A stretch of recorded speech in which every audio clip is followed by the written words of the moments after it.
This is the KennyM show.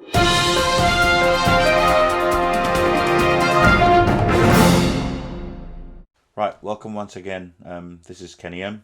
Thanks for joining again this week. Hopefully you had a good week last week, and I had a good week. The weather was really good. It's only sort of gone a little bit cold in the last couple of days, but it's still fine, I'd say. So we can't really complain. Thanks for joining. Right, so we've gone through two of the 70s. We went through the dream, and which is the idea, and then we went through the desire last week. So today we're talking about the third D, which is decision. And most of you would understand what decisions are, and most of you might be the first time you're coming across what we mean decision. I'm kidding. Everybody understands what decisions are. So we're going to run through a few of what I've been thinking in my head, and hopefully you would resonate with it. But before that, let's go through the quote for the week. And I was just sitting there this morning actually, and then this came to my mind. It was a story I read from UCB, one of their daily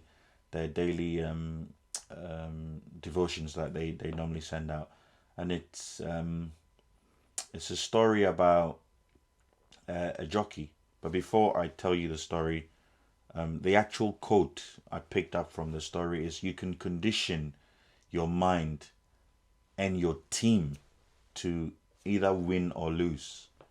That's the quote for the week. You can condition your mind or your team to either win or lose. And why do I say that? So listen to the story first, and you'll understand. So this jockey used to win, constantly win all the races with his horse all the time. And somebody asked him, "How do you do it?" And then his response, this was the response to the question. He says, before the race, you probably know this story, says before every race, he goes to the horse and whispers into the horse's ear, "Roses are red, violets are blue, horses who lose are made into glue." It's quite catchy, isn't it? So before every race, this jockey would walk to the horse and then speak into the horse's ear, "Roses are red, violets are blue, horses that lose are turned into glue or are made into glue." And the caption I got there was, this, we're assuming the horse can understand. That's what we're doing here. We're assuming the horse can understand English or whatever language the jockey spoke to the horse. But if you own a horse and watching like horse movies, they do understand when you sort of be with them for a long time or for a while. They do understand certain things. They've got the feelings. So imagine the horse can understand what this jockey was telling him. That is the conditioning the jockey gave to the horse. So at the back of the horse's mind, every time it gets on the track, well, if it loses, it's going to be made into glue. So obviously it doesn't want to be made into glue. So it's got to win. Hence the reason the jockey or his team were winning all the time. And the reason why I put the quote in that side for this week is, it was the jockey's responsibility, it was the jockey that changed the horse's mindset into the winner mindset. So it is what you say to your team, it is what you say to yourself. You can condition yourself by turning yourself into a winner. I'll give you another story. This story is out there. Most people say it. It's about fleas that were put in a jar, and they were kept in this jar with a lid on there for a long time. So initially what happened was, when they were took out from the environment, stuck in this jar and covered with a lid, they would attempt to fly out. So they would fly out, hit the cover or the ceiling, and then they'll drop back down. Fly out, hit the cover, drop back down. They were doing that for years and years and years. And it got to a point, like the older fleas that were in there thought, what's the point? Like, we've been trying to get out of this jar, and it's never worked. So as the new ones were being born and they were growing as well, their parents conditioned them. They were given this mindset, oh, you're never going to do it. It's not going to happen. You won't be able to fly out because there is a ceiling there which is stopping us from going beyond that ceiling, i.e. we can't escape. So don't you bother. So the condition the younger ones were passed on to was that there wasn't any escape route. So when they started flying, they would fly, get to a certain point, somewhere beneath the ceiling, and then they'll drop back down into the bottom of the jar. Fly up, drop back down, fly up, drop back down. Unbeknown to the flies, the cover had actually been removed. So the person who put them in the jar kept the cover on there for a while, but they had actually removed the cover. And they didn't know. So they had conditioned themselves, or they conditioned their minds in the jar that there was a cover. So when the kids were growing and these little flies were flying up to where the ceiling was, them dropping back in there, they thought there was a cover, not knowing it was open. So it was only one that thought, why don't I just try and see if I can go beyond? And that is when it flew beyond, went through because there wasn't any cover, and then it managed to escape. That is the point where the rest realized, oh, so it's achievable. But even with that, those that were seriously conditioned didn't even want to try to escape because they were thinking, oh, what if I go out there? What could be there, you know? So at the end of the day, all I'm trying to tell you is you can condition your mind or your team to win or lose. Whatever that you put in your head might happen for you. So if you put positivity in there, it's going to happen for you. If you put negativity in there, that's what's going to happen to you.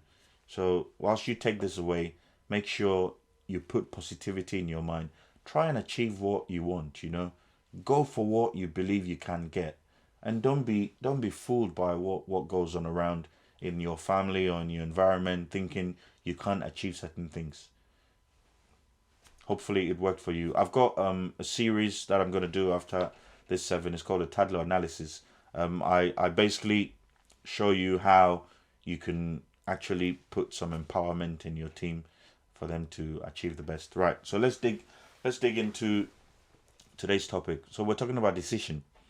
And first thing I want to say is you staying with me up until now even tells me you decided to watch this video. And even staying from when you clicked the play button up until now, that's another decision you made. So you might have been thinking, oh, should I watch this video or should I just carry on up until this point? Some only watch, or some videos, some would probably watch 30 seconds and they think I've had enough. But you staying with me, and hopefully you're going to stay to the end, you're going to benefit. And that is the right decision you would have made today. So stay on, and then hopefully it will bless you. So why do I say decision is part of the 7 Ds to think and grow? Well, you would have had your dream, your idea. You would have had your desire to pursue or push it on. But then the main part, I call it all of them the main parts, but decision is another main part. You need to decide. You can have the idea, you can have the desire, but without the decision to go to the next stage, it's never going to happen. You need to decide that you want to push it to the next stage. There's so many people out there who have ideas, who have the desires, they get the ideas, they get the desires, but they never decide to even push it to the next stage. What you're thinking now is how do people actually come to that decision making or that conclusion?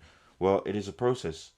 So as part of them being able to sort of come up with an idea, with a dream, as part of them being able to nurture a certain desire within them to pursue this dream that they've had, that decision making process is a very difficult one, because most people decide when they've considered that, oh, I think my dream is something that can be achievable. oh, I think I've got this desire within me that will help me to pursue it. In that case, I am going to go for it. Then they decide to push on. My original dream discussion was based on the building industry, because I'm in the building industry. And in that aspect, when the employer, which is the client, has the plan to start a construction, and then before they select their team and all that, so they need to have the idea, they need to have the dream that I want to put up a building, and then they go through that desire stage. They go through the desire stage to wanting to actually have this construction done. Before they can actually start selecting their construction team, they need to decide whether they want to go ahead with it or they don't want to go ahead with it. Without that decision, it's never going to happen. So you might have the idea, you might have the desire, but if you do not decide to move on to the next stage, it's never going to happen. But you can only do that once you've actually you appreciate the dream that you put down in the first place. And you can only do that once you've gone through that thought process of understanding exactly what you want to actually achieve. I'm not saying you need a full understanding of it, but you need to appreciate the dream you've put down. You need to have that sort of understanding of what you want. Otherwise, without knowing exactly what you want, it makes it difficult for you even to have that decision in the first place. So before you can conclude and put that stamp on it to say, yes, I have decided, I want to go ahead with this, you need to understand. And most people struggle through that understanding stage. Hence why it takes them years to actually decide on certain things they want to do in their life. And it is something you need to make yourself. I wouldn't expect someone to decide for you. Well, if you're a child and you're growing up, then yes, your parents will decide for you. They'll say, I want to put you in this school, I want to do this. But even with that, there's a bit of liberty there. But when you're grown and you've come of age, you're sort of in the marriage age, or you're working and things like that, all these decisions tend to be yours, and it's got to be like a self agreement. You need to sit down and say, I'm ready to take this step, and this is me wanting to get this. If you don't decide for yourself, no one is going to do it for you. I won't be able to do it for you. I'm only empowering you for you to understand and sit down, and you know what goes on within you. You know all the dreams you've got. You know the desire, the burning desire within you, wanting to achieve the dream. So it is up to you to actually sit down and decide that you really want to move on to the next stage. And as I said, it is a process. And yes, we tend to sort of hold back a little bit because of the experiences we've had in the past with certain decisions we made, which either went wrong or which either went right. And as a result of the experiences we had in the past, it sort of prevents us from taking newer decisions. But every decision will have two ways.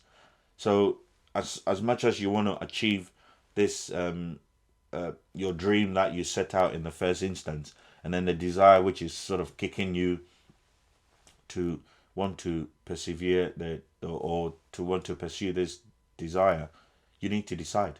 And yes, it would come from experience, but pick up on the positivities. Everything has a con. If you rely too much on the con, you will not push on to the next stage.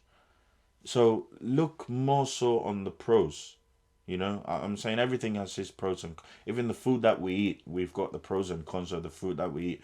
Even water has its pros and cons. I know water has a lot of pros, but it might have some cons as well. I don't know. At the end of the day, I believe everything has a pro and a con. So before you actually decide, yes, you need to actually go through that thought process. So it is a thought process, and then and it's based on your experience to actually press on the button to say yes, you want to move on to the next stage. I'll give you an example.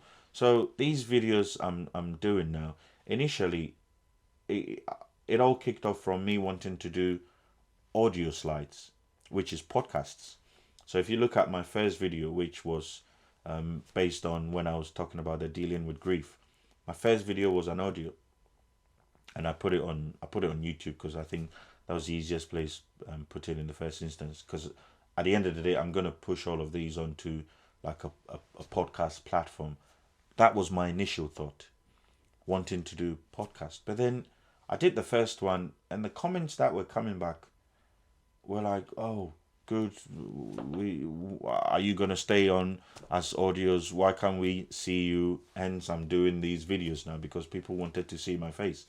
And I take you back about 8 years ago. We're in 2020 now. So all these thoughts started around 2011, 2012.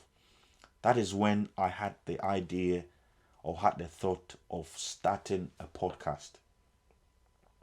It's taken me 8 years to actually realize it.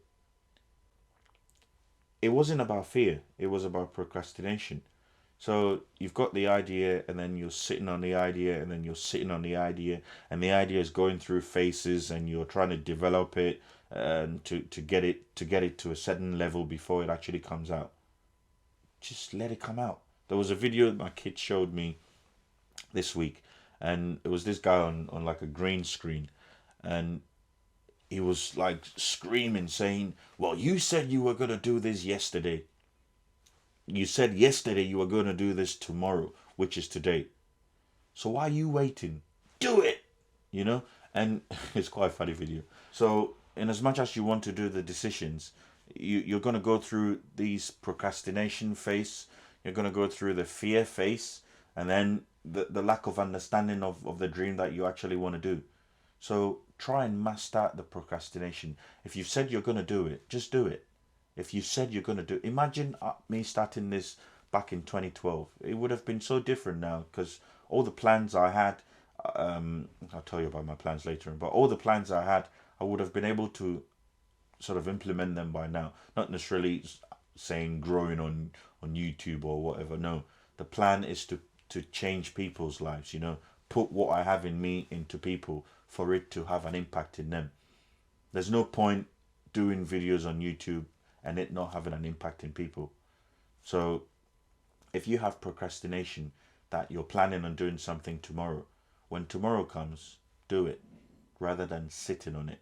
And if it's fear, have a conversation, have a chat with people, you know. Don't let that fear grip you. Don't let it grip you. Open up, contact me, drop me a comment, you know, or speak to your mentor, speak to friends, people around you that can empower you. And don't let that fear cripple you, because the thing is, once you have an idea, I tell you, there could be thousands out there who've got the same idea. So if you sit on yours is never going to come out. But others, once they get the idea and the desire hits them, they just decide and push on, you know. There's only two ways that this thing can go. It's either a win or it's either a fail. So you're either going to win or you're either going to fail. But the thing is, if you do not start, how do you know which way you're going to go? And if you fail, does it mean you need to stop there? No. Doesn't mean you need to stop there. There's this thing they call law of attraction. And the law of attraction, I believe it deals with more of the subconscious mind. You know, we've got two minds, the conscious mind and the subconscious mind. The subconscious mind, imagine you driving. Sometimes you drive in, they call it autopilot. You drive in autopilot, it's your subconscious mind working. Have you ever been cognitive of the fact that when you're driving, you don't actually pay attention, if you're an experienced driver in that respect? You don't actually pay attention to the fact that you're stepping on the accelerator, you're turning the gears here, you're holding the steering wheel, driving is so complicated. You're doing so many things at the same time. Hence the reason new drivers struggle, because once they sit behind the steering wheel, they're meant to do so many things at the same time. And initially, without experience, it will be difficult. But once you get the experience in place, it becomes a second nature. You sit behind the steering wheel and it's second nature to you. That is the subconscious mind working. So the law of attraction, if you allow this fear and the failure to sort of grow in your head, your mind is going to think you want to achieve failure, and your subconscious mind is going to develop certain things to allow you to fail. But if your mind attracts the winning potential, if your mind attracts positivity, optimism, that is what your subconscious mind is going to collect and process that for you. It's so powerful the way it works. Maybe one day we'll have a separate session on subconscious mind, because if you put good things in there, that is what it's going to give you. So if you're telling your subconscious mind, I'm a winner, I'm gonna make it work, I will be able to achieve this dream, I've got the desire in me, I am gonna persevere, I am gonna do this, your subconscious mind is gonna pick up on all these positivities, and is going to process it in the head, in the subconscious mind, and use it to help you. So that is basically it. Saying is two ways. What if you actually try this dream and it works for you? What if? So rather than considering, oh, what if I fail? Why don't you consider, what if you win? Why don't you consider, what if you win? If I had sat down and said, well, I'm not going to do these videos, I wouldn't have done it. But at the back of my mind, what I said to myself was, someone out there wants to listen. Someone out there needs to hear my voice. What if I do these videos and it blesses somebody out there? It blesses you. What if I'm able to bless one person, I know I've made a change. So you listening to me today, yes, I'm going through these 7 phases, but at the end of the day, all I'm trying to do is I wanted to bless you. I want you to pick up an idea, a dream that you want to achieve. And I want you to pick up on desiring for this dream and deciding on it to pursue it. At the end of the 7, if you are able to put all these 7 D's into practice and it changes your life, I am happy, because I have, and it's changed my life. I've put all these 7 D's into practice before I actually got my chartership in my quantity surveying. It was a process I went through, and I had to implement this 7 D's to become a chartered surveyor. Without that, I would not have been able to do it. And there's so many things in my experience that I've actually deployed this 7 D's and it's helped me. So I'm just empowering you today. Let it do something for you. We're on D number 3. We've gone through dream, we've gone through desire, and we've just touched on the decision today. Let it be a decision for you to wait till you get 4 D's remaining, because it's going to bless your life. And let it be a decision for you today that whatever that you have dreamt of, or whatever dream that you've got, or whatever idea that you've got, let it be a decision that you're going to build on a desire for that dream, and that you will decide that you're going to push on forward to achieve this dream. Hopefully it's been a blessing to you today, and I will come your way again next week. Take it easy and have a good one. Thank you. This is the KennyM Show.